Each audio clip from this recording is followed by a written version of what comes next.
Good evening, my friends. Welcome back to Most Haunted. A few years ago, I got an invitation from Jason from Roadtrip Paranormal to actually come down and speak at their first conference at the Midland Hotel in, I want to say, Wilson, Kansas, if I remember correctly. And in fact, I'm still wearing the shirt I got from there. And I found out when we was ghost hunting together that night that our styles are very similar. I really respect Jason and his team as investigators, and that's not something I say a lot. They do a really, really fantastic job. And after that, I got invited back again to help them investigate and do a public ghost hunt at the Oz Museum. And I believe it's the Columbian Theater in Wamego. And if you've never been to the Columbian Theater, it is an amazing place. But I really respect Jason. We've worked well together. I'm looking forward to working with him again. And I asked him to come here and talk about some of haunted Kansas, some of the most haunted in Kansas. So let me bring up Jason Roberts from Roadtrip Paranormal. Hey, Thank Jason. You are not driving in heavy traffic, right? No. Just hiding out from the family, so I'm not bothering them or anything like that. Gotcha. Hey, just out of curiosity, I'm trying to figure this out. Are you the lead investigator for Road Trip and Everyday Legacy? I'm owner of Roadtrip Paranormal. That came about in 2013. That was handed over to me from the previous owners. And then for Everyday Legacy, I started with them back in 2009. Okay. And I just have been an investigator for them for a long time, kind of like a promoter for everything from the ghost tours to everything. So I try to help bring in people to follow us and come to our events and stuff. That's right. You do a lot of ghost hunts in Wichita, I believe, and somewhere else. Wichita, it started off really well in Wichita, and then everything kind of fell off. Kind of, well, no, not really that. It was the growth of so many other teams, yes. and a lot of businesses not knowing who to pick from, and some not trusting other teams due to, well, people causing damage in other places, and it just ruins it for everybody. But we go all over the state. So we've got events that we do. And like you said, in Wilson, Wamego, Dodge City is one of our most popular ones. I love going out to Dodge. Yes. We do Ness City and Oberlin. We go out to Topeka with Ghost Tours of Kansas a lot too. So. Okay, great. Well, I'm basically turning this over to you because we're going to talk about haunted Kansas, and you are the man to talk to. Where do you want to start at? Shoot, let's go with Wilson, where I first met you. Sounds good. We was in a railroad hotel there. And if you folks have, first off, this is the only hotel I've ever been in. It's indoors, but there's a screen door on the rooms. Yeah, I've never seen it before. It's awesome. But a lot of haunts there. Why don't you go ahead and talk a little bit about the whole town? The town itself, it's a Czech town. They have the world's largest Czech egg, which kind of was like a fun little thing to see there. And by Czech, you mean Czechoslovakian? Yes. Sorry. Go on. We were approached by them when we were actually up in Wamego helping out with the Dodge City booth. I volunteered my group to help out with the tourism for Dodge City, and we were at the Sampler Festival. And the hotel, the Midland Railroad Hotel, actually approached us to come investigate their hotel. They said that they have so much going on, but also the Gray Mile Soda Shop owner was there, and he wanted us to come over to that place too. So we were like, that sounds fantastic. So we met with them, sat down with the owner's manager of the hotel, and this guy was a trip. He was a former manager of the Stanley Hotel. The Stanley Hotel. The Stanley Hotel. Yes. Okay. And he was there when all the ghost shows started showing up at Stan. So we had to negotiate with all of them Well, he looked at us and said, "You can investigate the hotel, but you've got to sell it out first." Okay. And I'm like, "Sounds fun. Okay." So we ended up advertising and we sold it out every single time we did an event there. Wow, because that hotel's got a lot of rooms. Yeah, it's not, but it's kind of cozy and it feels like home when we're there and everything. So I love it. But All like you right. said, the doors on the rooms were weird with the whole shutters and screens to it and everything. Yeah. Yeah. Strange. Okay. We went into that soda shop. And Yes. if I remember right, it was down in that basement where that pair of old style long underwear was hanging. Yep. And you got some video of the ghost actually trying to put it on. Yeah, they were actually doing the SLS. You can actually see a figure trying to like reach out and grab those and try to like put them on. It's so weird to see that. That was my first experience with that particular type of camera, and Yeah. it amazed me. It really did, because I had K2s going off and this green skeleton and on the video trying to put on a pair of underwear. Right. Yeah. I don't think people know there is a comic side to ghosts because they're human, they're people. Right. And they do silly things sometimes. Oh yeah. So what else you got in there in Wilson? So while we were there, now that we have a ton of audio and everything that we had from Wilson, but it's the soda shop that we actually captured on thermal, a photograph of a gentleman who's up against the wall, and you can see that he's red on the thermal on the flare. Right. But he kept saying, I'm getting poked and shoved on my arm." Your guy. No, it was just a guest. This was a guest. Okay. And he's just like kind of freaking out. He's like, "I feel like there's someone standing behind me," but he was up against the wall pretty much. Right. There's nobody behind him. But we caught this photograph of the flare. Okay. Race, would you put that up for us? So the orange is your guest. Right. And he was pretty much leaning against the wall. He was right up to a Yeah, wall. pretty close. Yeah. And who's the blues brother behind him? That is just someone who wasn't there.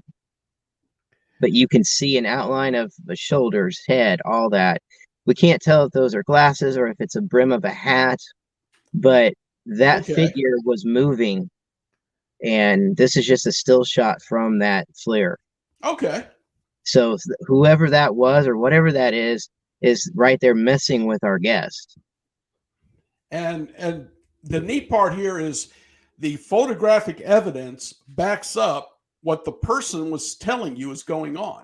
Absolutely. That's awesome. All right. Would you bring it back down? Of course, the guest wasn't so happy about that, Well, ain't that what he was there for? Running. What's that? Ain't that what he was there for, was to have an experience? That seems to be the case. A lot of people want to go to these events and I don't think they realize what they're up for if something does happen. So it makes the events a lot more fun when we do them because you see the reaction that people have.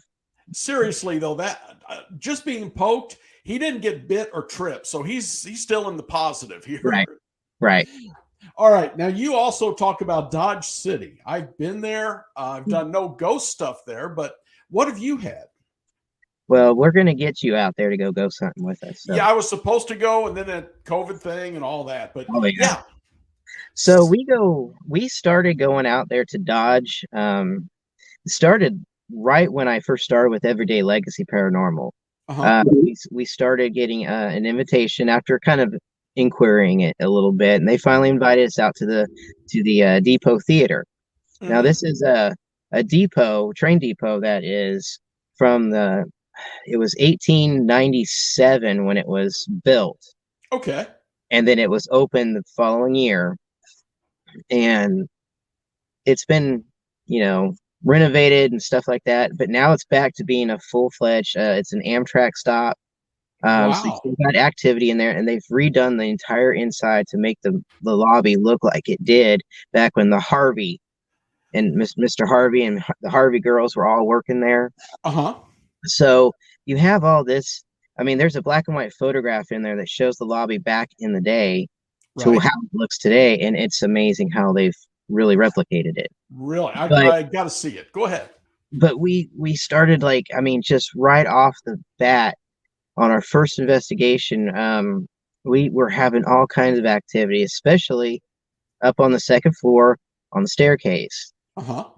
For years, we have been going there since, oh lordy, since at least 2011.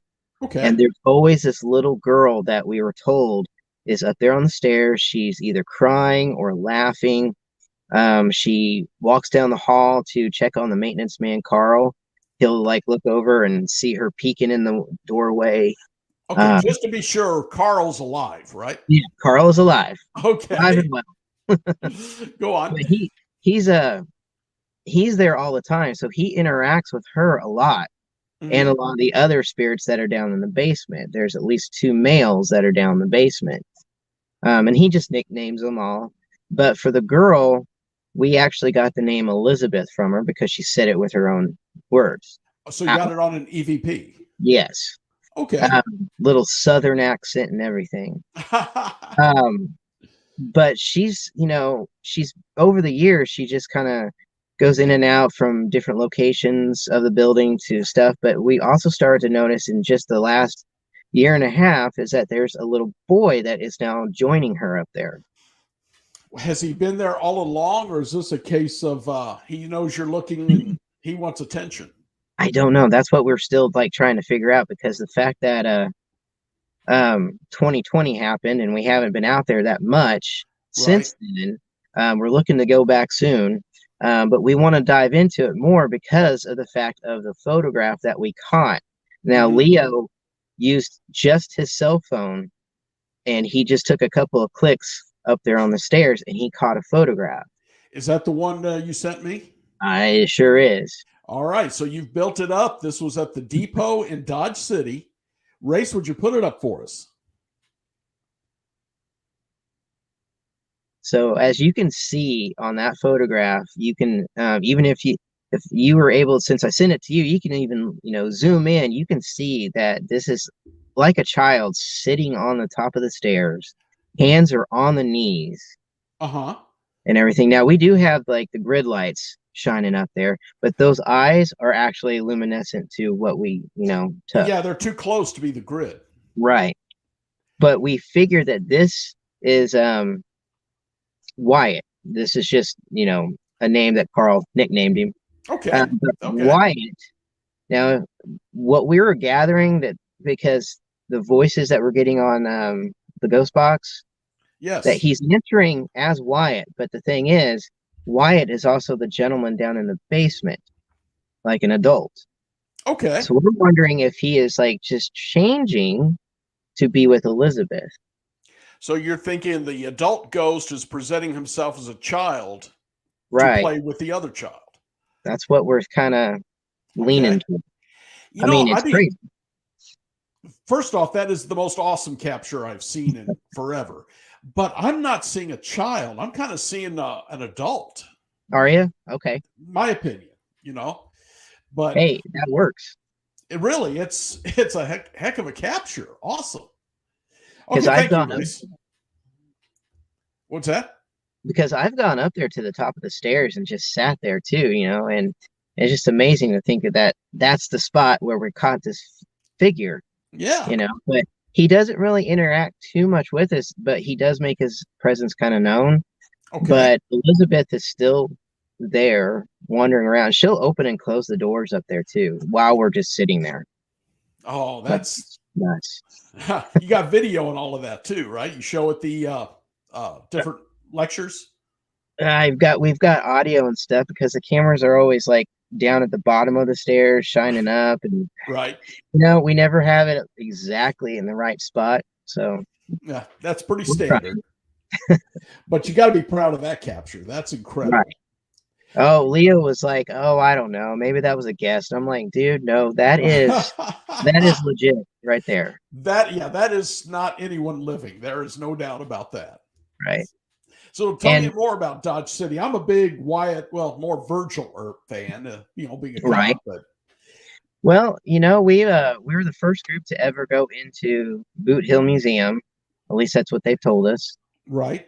We actually got to investigate it just as a team, and then they sold tickets at an auction to investigate with Road Trip at Boot Hill. And Oh, wow. I feel like it was kind of the fact that we were doing so well over at the depot that the Boot Hill was like, well, let's, because everything we do, the money and ticket sales go back to the location. So we Yes. always try to like give back, and what's better than historical sites? Oh, absolutely.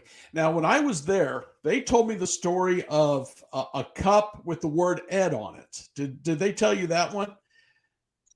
Ed Um, Masterson?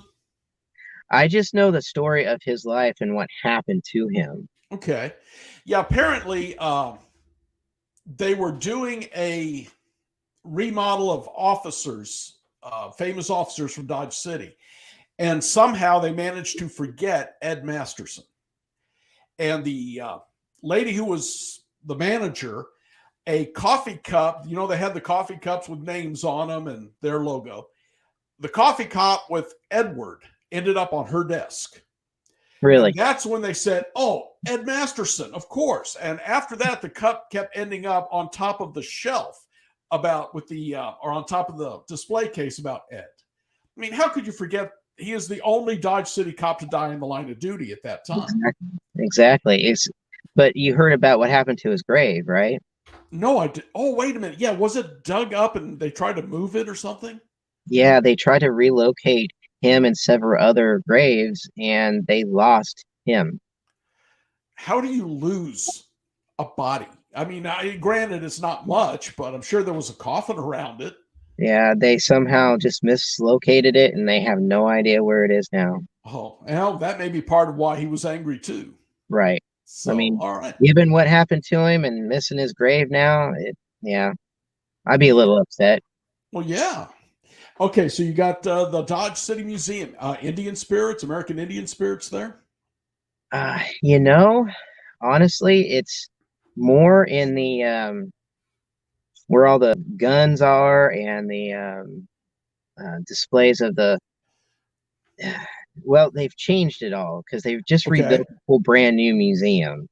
So, and it's pretty awesome. within the same building. It's right outside, where they used to have all their gun battles and you know Mm-hmm. Yeah. replicate the gunfights. They built a whole brand new museum right there in the middle. Oh, okay. It has been a while since I've been there. So yeah. So they have that, and it's more interactive with paintings and stuff that come to life and tell you stories. So you got, Really? so you got Wyatt and everybody kind of talking and doing stuff. It's pretty cool. But So to see, gotta ask, does he talk with Kevin Costner's voice or the other guy? Kurt Russell. neither. I wish it was Russell, but no, they don't even. It's another actor. So, Yeah, yeah. but Okay. so a lot of the activity happens around where all they have all the guns laid out.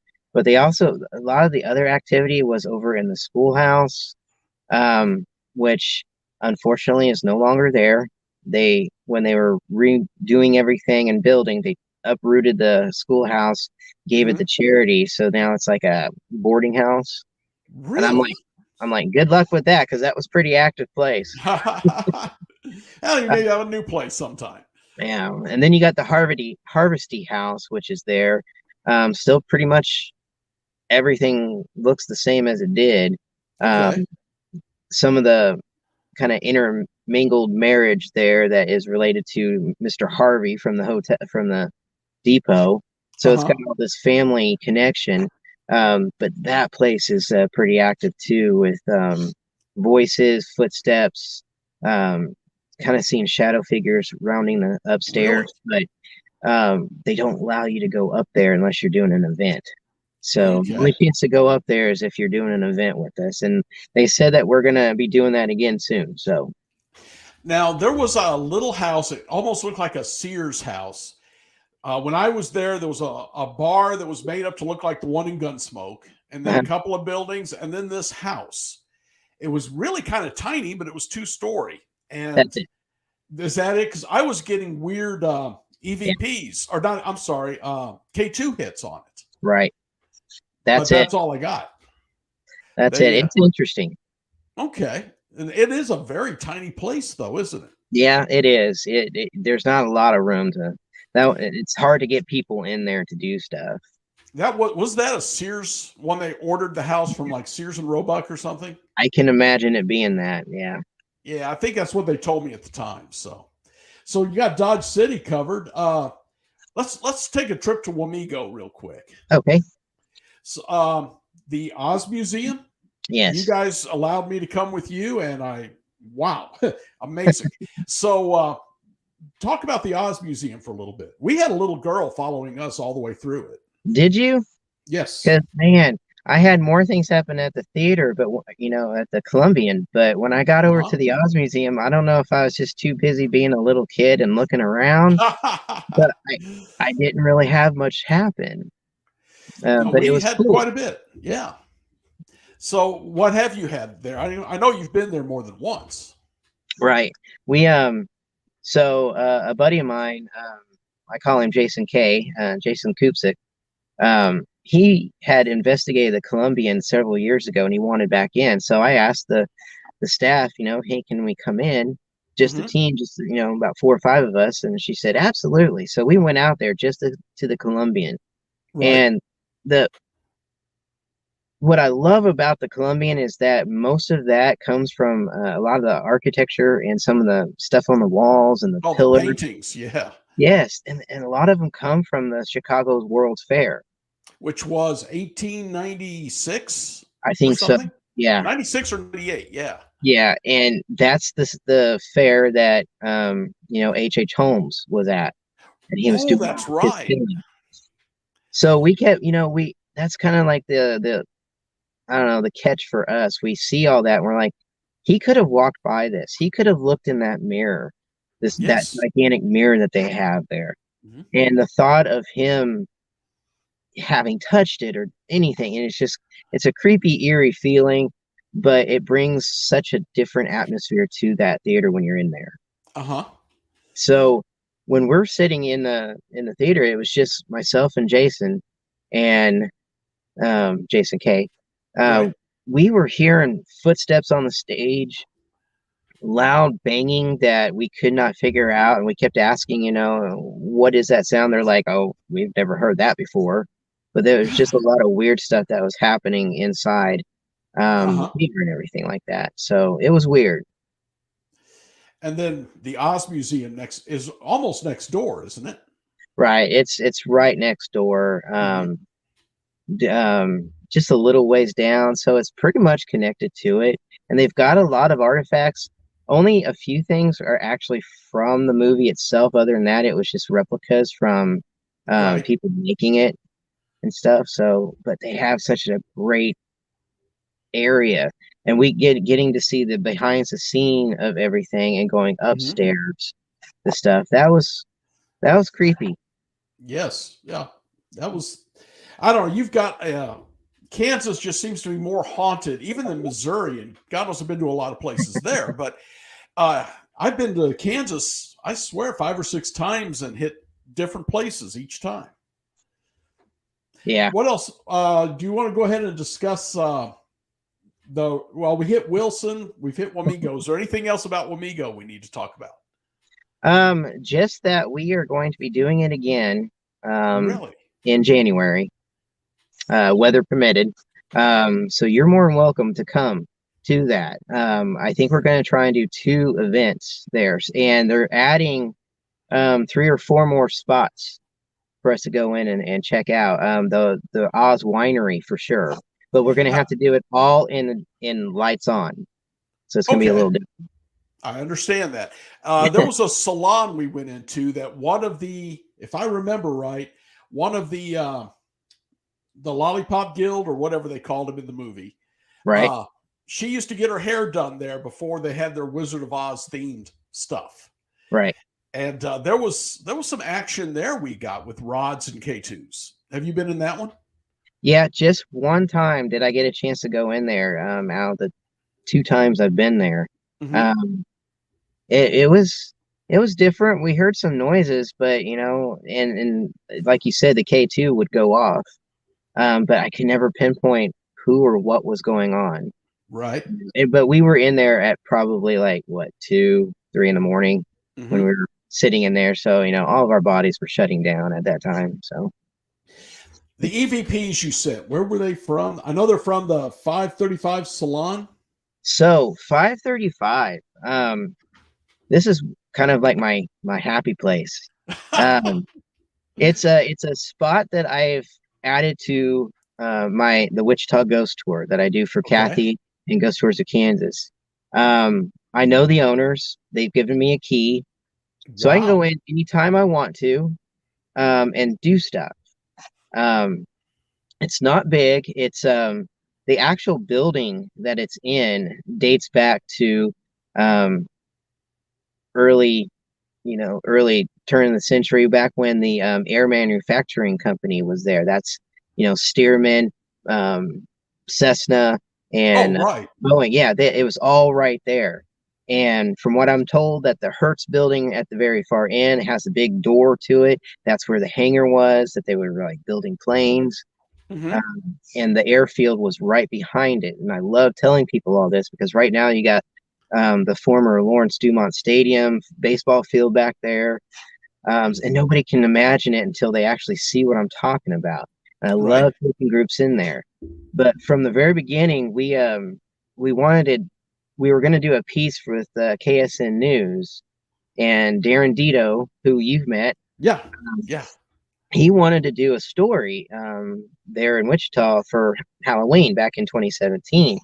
So Uh-huh. I called around and around to like find places that would let us in. I even called the old Broadview, which is the Drury now. Right. The manager loved the idea. Corporate said no. I have heard that place was really haunted years and years ago. Yeah, it's got quite this history and the Mm-hmm. stories to that place, but the Drury will shut it down. Really? Yeah, Yeah. they will. Yeah, I've been told that if you are seen with ghost equipment walking around, they'll escort you out. Okay. So, so we called up 535 because I was like, why didn't I think of this sooner? I know the owners, and I knew that they had reported some stuff Mm-hmm. to the Eagle magazine about some of the things that were happening. So I called them up. They said, sure, it's all yours. So we came in, it was me, Leo, and Roth, and we were setting up everything. And I think from the very beginning, as soon as we got started, from all the recordings that we got that night, it just started happening right away. Okay. Um, they claim that they hear a woman screaming. They Things move like crazy every time that they are in there. They they have seen and heard a gentleman whispering and talking to them, and he Uh-huh. looks like someone from the old west, but he has red hair, red mustache, all that. When you say they've seen him, are pictures or with their eyes they could With see? their eyes. Yeah, Okay. one girl was sweeping up, cleaning up for the day and everything, and she hears a gentleman whisper, "Hello." She turns around and he's just standing there, all all of him. So Uh-huh. she just like freaks, but he vanishes. I mean, just in a split second, gone. Mm-hmm. But they've tried to call him out. They tried to do stuff in the past, and every time they would try to film or do something, their cameras would die or do something like that. He'll get annoyed and start flinging their nail files off their salon stations and Wow. just all kinds of stuff like that. But it's him, the woman screaming. But when we were there, immediately we would hear like boots on the ceiling. It Okay. sounded Is there a second floor? nope, Was there ever a second floor? could have been. Okay. They don't have the details on that part, but I've gotten to the roof and it's nothing but the concrete and air conditioners and all that. There's no Uh-huh. wood up there. But this sounds like heavy boots just walking back and forth. And I'm like, okay, that's interesting. Now, right outside on Douglas, right there, Mm-hmm. because this is right there in Delano. But on Douglas is the famed 1873 fight between Rowdy Joe and Redbeard. And Okay, explain that one. I'm not placing that one. okay, so this is a gunfight that really isn't talked about by many people. It's two bar owners. Red, he had his bar first, and then Rowdy Joe and Rowdy Kate, and that's their actual names they went by. I'm not making that up. They came in about 50 feet away from him and opened up their own saloon. Okay.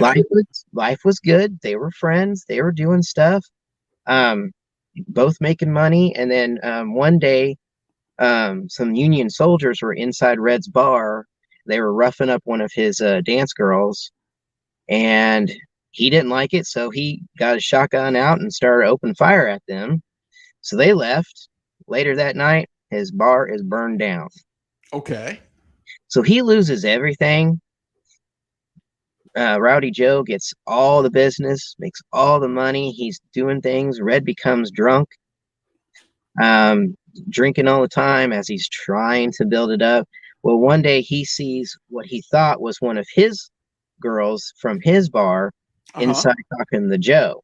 So he opened fires from outside and just starts shooting up the place. Hits the girl. She dies because she gets injury in the stomach. Another gentleman gets hit in the eye. Joe comes running out, and here's a big gunfight in the middle of the streets. Now, eyewitnesses keep changing their minds about what it is. They say that either they chased each other down to the river, or they both got up on horses and were doing the Old West, shooting at each other. But either way, they wound up by the river, and they ended up, Red gets shot in the shoulder and the hip really bad. He dies from his wounds from infection. I think about 2 weeks later, he just passed away.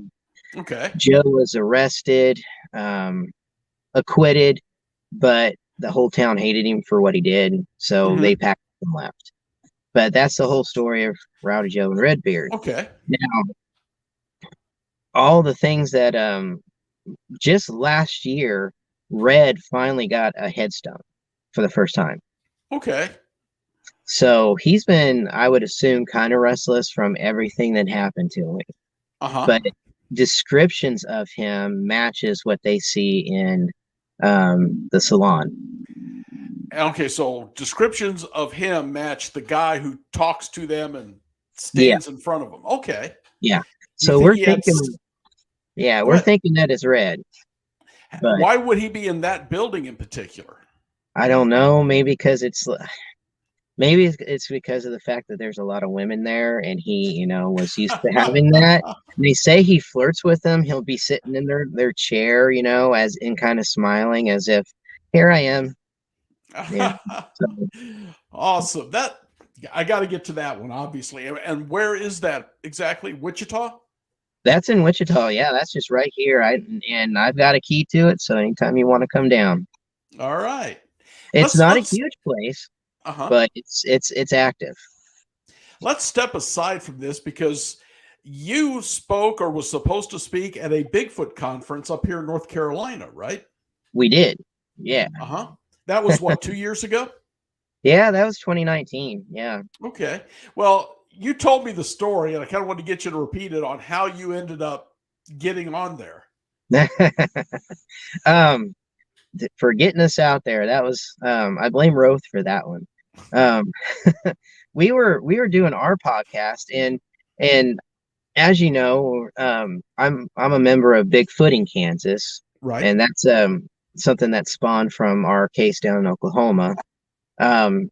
But we were doing our podcast, and we were just looking up because we were on the topic of Bigfoot, so we started Roth was looking up something, and he found something about Bigfoot juice.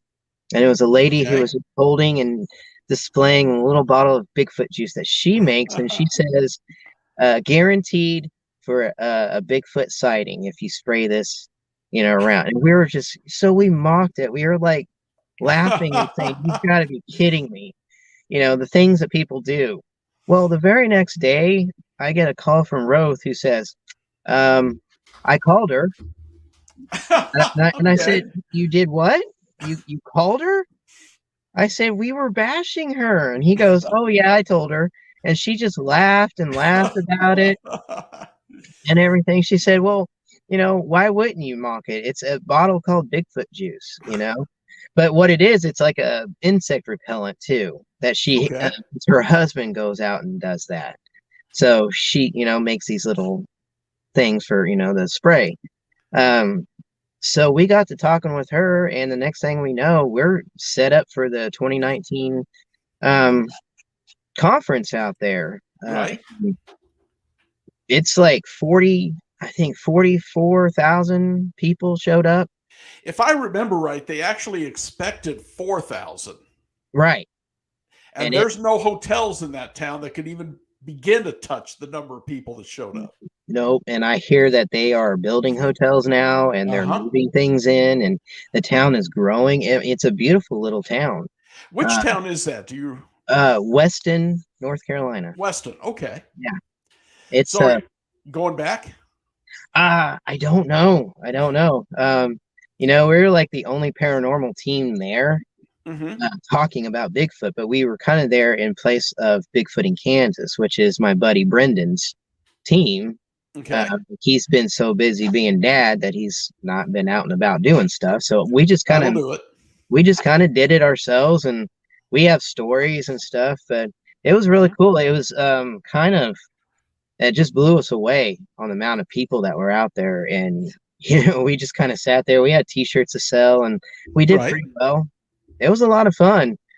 We did a talk inside one of the bars that were there. We set up and just did a little talk there, and pretty cool. I know that one of the guys from Bigfooting Kansas was or not Bigfooting Kansas, from Finding Bigfoot was there. Okay. Yeah.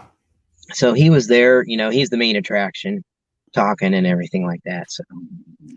Well, you guys do a lot of this kind of thing, don't you? Going around and I love doing the speaking and stuff like that. I love it.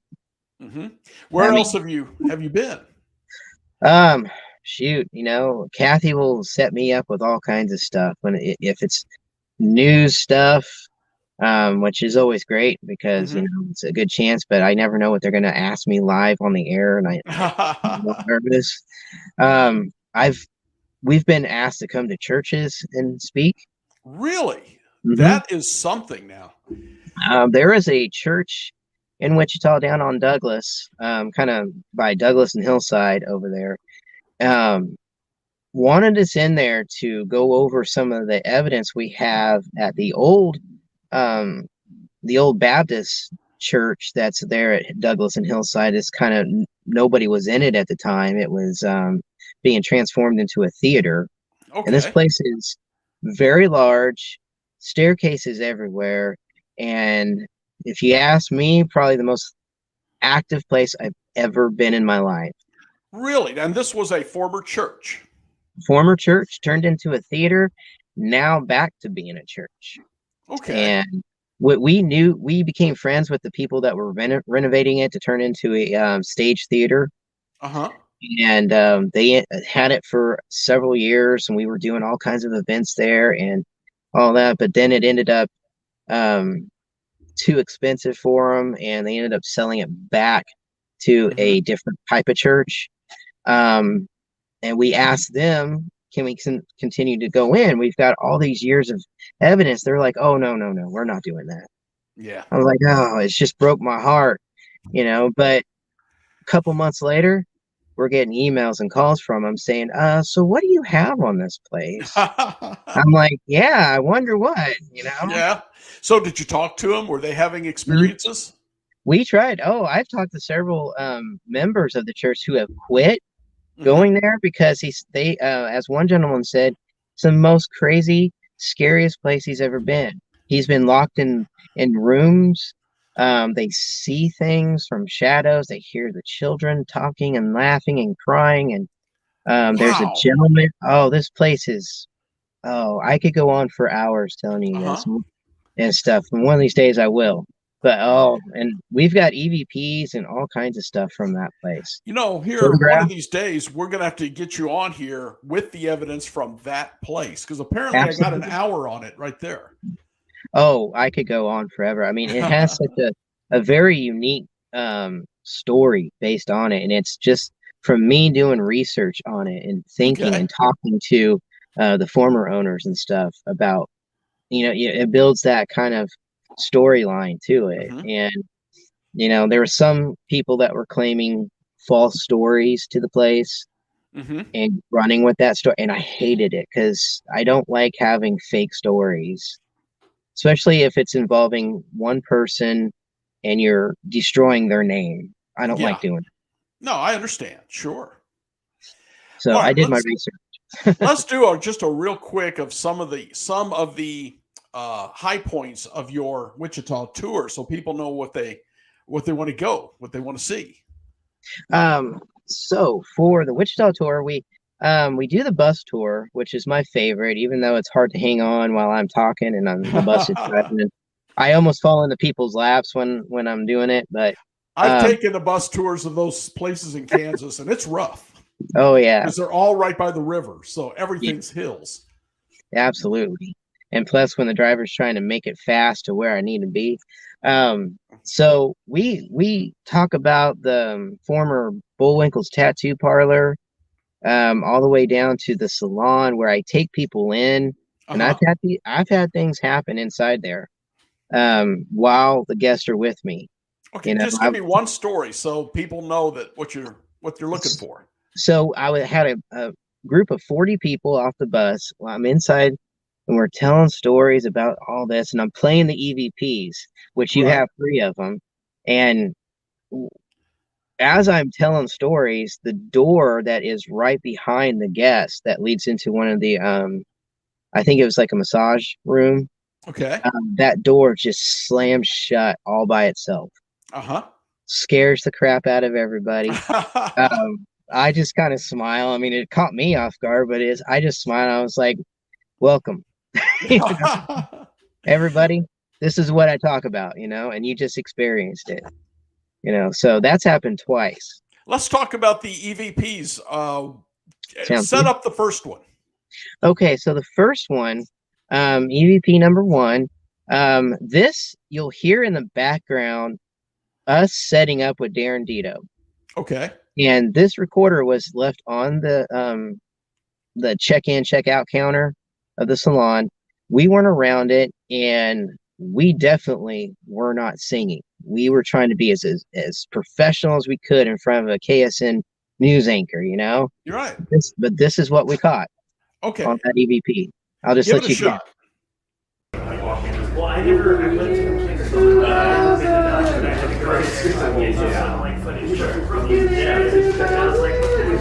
what's going on here?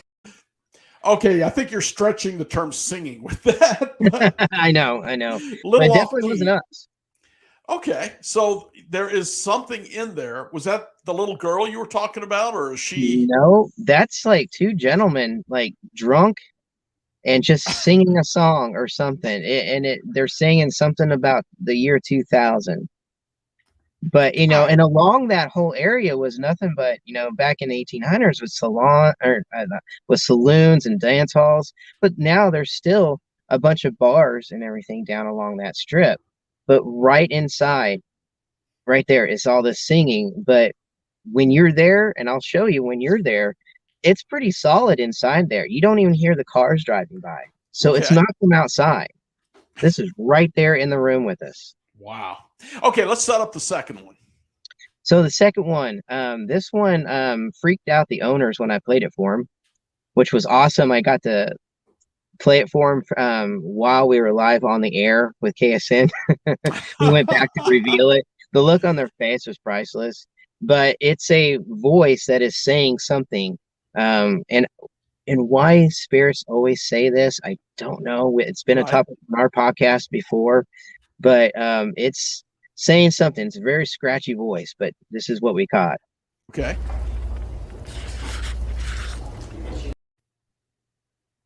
What'd you hear? I'm not catching anything. I mean, I'm hearing it. I'm not catching any words. What do you think it's saying? So with headphones on and listening to it, it's saying, "Get out now." Okay. All right. You're right. That's pretty standard. We just never know why they always say that, but it was loud and clear. They've all read the Amityville Horror, so that's what they're supposed to say. Exactly. All right. One more. What do you got? This one is No, wait. I think there's two more, isn't there? I thought it was 3. Was it there? Okay. Go ahead then. Let's hit that 10-second one. Yeah. What was it? Go ahead and set So it this up. one, as far as I know, this one is the one with Leo. He was talking to what we thought was a female in the room, and you can hear her actually walking away, like in Okay. heats. And he's just kind of, he hears it, and he's like, what are you doing? Like, why are you walking away? So not only electrical sound, EVP, but he heard it in real time. Yeah, I mean, we all heard like footsteps walking away from us. Okay. All right. Would you hit that one for us? Point 3. Where'd you go? Point 3. I feel like are you walking away from us? Okay. One more time, please, Race. Point 3. Where'd you go? Point 3. I feel like are you walking away from us? All right. Now, where was this again? That's the salon, Same 535 place. salon. We were standing kind of in the middle of the building, Mhm. and there's a hallway where they've heard the scream of the woman, and she just seemed to be like walking back toward the back of the room, back of the building, where usually we hear doors slamming. We've seen people like with the grid lights on. You can see somebody sitting in one of those salon chairs where you get your feet done and all that. And actually could see like the figure moving and getting up. And oh, wow. So, it's pretty active. Pretty intense from the sound of it. Yeah. When I was with you in, I guess, Wamego, we went to another theater there. Didn't we? Kind of I don't know, it was like about a block and a half away. It was like an opera house? Yes. Yeah. And down in the basement. What have you had there? Because I had some pretty interesting stuff going on. I'm the weird one that when I'm on investigations and I have a group of people that, the events and stuff, I'm always being told by my team that I need to stop paying attention to what they're doing and have fun and investigate. But I was always like, I'm always watching other people, making sure everything's going well. So I missed out on stuff on that place because I was trying to keep everybody together and stuff like that. I had handed out the dowsing rods, and some people were getting answers. And it was, if I remember right, it was a female who said she was brought in the coffin, but she didn't think she was dead. Oh, wow. Didn't like being there and was trying to get out. It was really interesting. Two or three hits on the K2 while the rods were going. Right. And we had some pretty interesting stuff. I've got the video somewhere. I'll have to look it up again. Okay. Are they planning on going back there? I think we can get inside there if we ask. They said it's just kind of one of those places that we just have to ask if we want to go in there. It's not necessarily, all the time on the tour or on the event, but I'm going to try to sweet talk them and see if I can get them to let us in there. All right. Okay. In the last 5 or 6 minutes we've got to speak, you had and I don't know how to word it exactly. You want to talk about an issue within the paranormal field. Oh, I just keep running into, and I don't know if you ran into this or anything, but, over the years, I will have people who will come onto our events and have a great time, and I'm talking to them. I'm going over this and this and this, and then just enjoying it. And then the next thing I know, there's new teams that pop up around, and it's these people that it's like I've shared every detail of my way of doing things, and then they show up and they're got their own team and they're trying to wiggle into every location that we're in, and it confuses all the locations. They don't know what to do, and then they start turning us down, saying, well, it's gonna cost you like the Orpheum. I tried to get into the Orpheum here in Wichita. We've already done it before for free. Try to get back in, and they want $2,000. Wow. To rent it out. That's pretty steep. And I'm like, well, take care. And then I find out that, there's all these, other teams that are like getting in there and doing stuff. And I'm like, what is this about? Mm-hmm. And it's just kind of like stabbing in the back feeling, kind of. And Really? and one day I looked, and there was like I looked online, and just teams that have put their names out there. There's about 200 teams in Kansas, Mm-hmm. and I was just like, oh my God, that's that's extensive. That's overkill. But over the years, how many have you seen come and go? I mean, they Pretty much. try it, all of them. They get bored with it, and we're done. Right. Probably you and in my group, we've probably been around a long time. Yeah. Well, again, I don't have a team. I have watched too many teams melt down. Right. And in doing that, you invite me in. St. Louis Paranormal invites me in. Gateway, all these Kansas Paranormal Research Society, before I met you, invited me in. Because, but again, there's also a respect that goes with that. I won't go into your place without your permission. Well, and like you said, I don't like the idea of claiming a place as my own, but but if I've been going there for several years and I've gotten all this work and I'm researching stuff like that, and next thing I know, I get very unprofessional requests from teams that are like, I want in there. How do you get in there? Mm-hmm. And that's the only email I get is, I want in. How do I do it? No contact information. Yeah. Yeah. And I'm like, do it yourself, Yeah. Would you consider it a compliment that they loved your tour so much that they want to copy what you do? Yeah, I mean, I guess so. I mean, especially when a door slams on you, you got to go back and try again. Oh, I love it. And I always offer people, I said, if you guys want to come here some night with us, we'll bring our gear. You can sit here with us and we'll investigate. Yeah. Is your group open for new people? Can people ask to join? I do that every so often, it just depends on because I've got 2 people out in Dodge. I've got 2 brand new people out in up in Wamego, actually, not to mention Claudia and all them that work out there and at the Columbian. I will invite them I would love to have them anytime. Claudia's good. I enjoyed working with her. She's a lot of fun. But I try to open up to a lot. I already have like a team of 12 people. Right. So I don't want to get too many because it's so hard to keep track of everybody and make sure I don't hurt people's feelings and stuff like that. So some places aren't big enough for that many people. Right. You got to cut it down to 4. And that's why I have friends to call. I only need 4 or I need 15. Call some friends of yours. I need help. All right. Tell me last thing about Kansas and why it's so haunted and what you think about it. Oh, man. Kansas is kind of that hidden old Western state that nobody really talks about, like from Dodge City to Wichita to Ellenwood. With the Wolf Hotel and all that, the Wolf Hotel. Yeah. Oh, I haven't told you about that. We did that one. We did an event with Kathy there.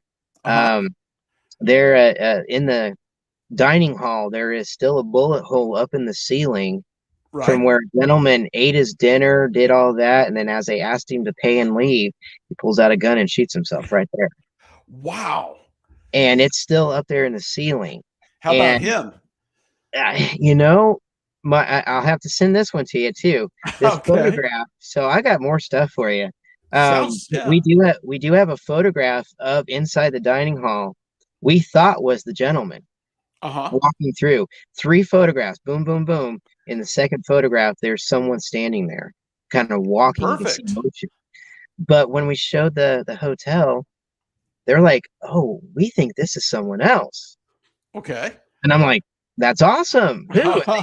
So it's a former worker there. Okay. But, that's a whole nother. But that photo is an amazing catch, too. And my buddy Jake is the one who took that photograph. Wow. Well, Jason, I got to get you back here then because Kansas is even bigger than I thought. And I've had a lot of experiences in Kansas. So thanks very much for showing up, man. I appreciate it. Where can people read about you and can get your tours? You can go to Ghost Tours of Kansas. on Facebook or to their website. It's ghoststoriesofkansas.org. You Okay. can look us up at Roadtrip Paranormal. It's roadtripparanormal.com, or find us on Facebook. It's an easy way to do it. I'm the one who answers just about 99% of all of it. All right. Well, you take care of yourself and be careful out there, brother. Will do. You All too. right. Talk to you soon. All right, folks, that's another show in the can, but Kansas, you got to check this place out. I've been to many places myself. So you go, you enjoy, and you stay spooked.